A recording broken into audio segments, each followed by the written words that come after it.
As a producer, you've most likely been in this spot where you start a beat or you start a track and suddenly you're left with no inspiration. You don't know where to take the melody, your drum fills sound weak and uninteresting. We've all been there, been uninspired to create. And so in today's video, I'm going to be sharing with you guys some ways that I stay inspired to create music and also how I get inspiration when I feel like I've hit that creative wall. Because let's face it, we don't always feel inspired. Sometimes you just wake up and you feel like there's no music to be created.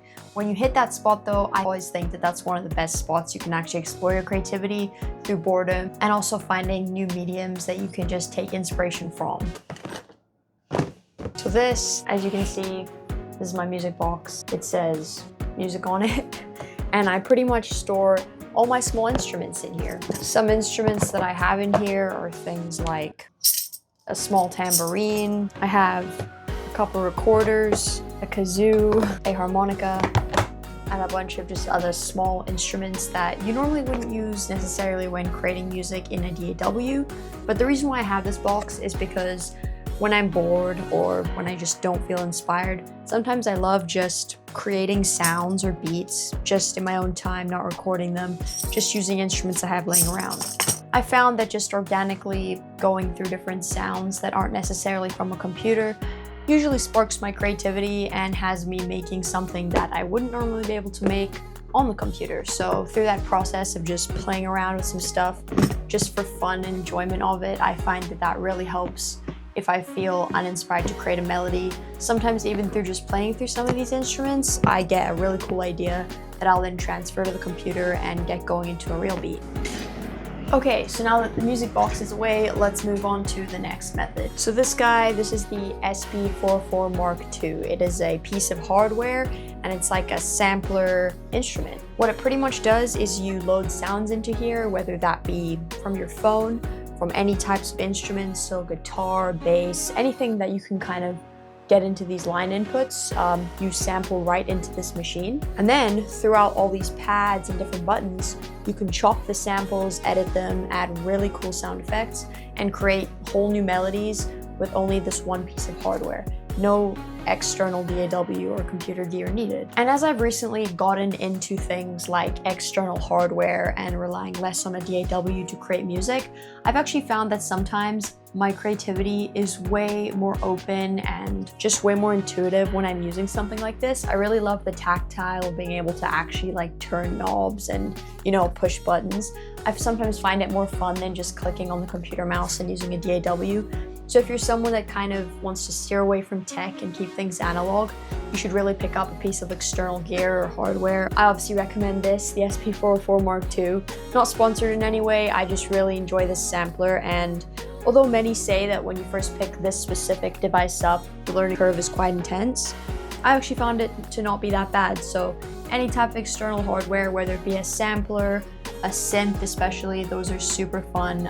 Any type of analog hardware can really expand your creativity and just get you away from a DAW and get you creating music pretty much anywhere away from your computer. So another thing that I really like to do to just stay creative is play my drum kit. So I am a drummer, so I have this kit back here. This is the Alesis Nitro Max.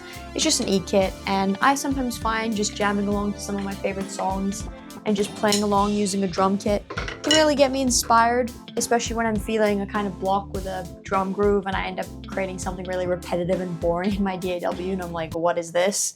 I'll just go into my drum kit, tap out a melody myself, playing it with an actual set, and I'll usually find that that idea translates enough for me over that I can just play it out on my DAW. And obviously if you have no experience playing any real instruments like a drum kit or a piano, you can still get inspiration through a bunch of other ways. And speaking of other ways, as you can kind of see behind me, this wall is just filled with art, posters, collages, little designs and artwork that I've done. So I'm not just a musician, I'm also an artist. So I love creating art that'll inspire me to make music and kind of reflect my space and my creativity. So yeah, just having a little mood board, a little art wall behind me. This was actually originally inspired by Tatro. If you haven't checked him out yet, you should totally check out his channel. He has some really awesome content on there. But yeah, I just have this mood board, and whenever I'm feeling uninspired, I'll just look back here, and usually I'll be able to get some pretty good ideas just from some of the images, graphics, different colors and textures I have on the wall behind me. And this next thing that I personally like, this is kind of personal preference, I guess, but I really just enjoy having fake plants or plants in my space. I feel like they just make it more vibey and cozy, and usually they give me inspiration of some sort, which sounds a little bit strange because it's just a plant, but yeah, it usually does for me. So as you can see, I have a little succulent back there. I have 1 or 2 of these guys on my desk and a couple more succulents. This is just my desk. You have succulents down there, a couple plants, and yeah, I just feel like this makes the space way more cozy and inspirational. And something else that's also really helped me is just sometimes creating music that's outside of the regular genre you would make in. So for example, say you're a trap artist and you really like creating trap beats, drill, that type of stuff.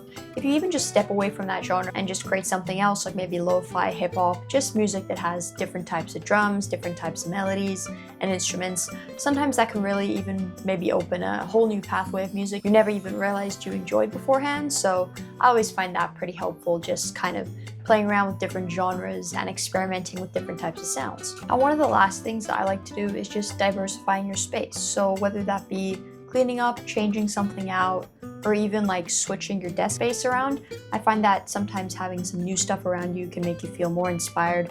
So whether that be like changing your mood board behind you or rearranging the posters in your room, having like a different space and a different layout of your desk can really help inspire some new ideas. So with those tips in mind, stop watching YouTube and start creating.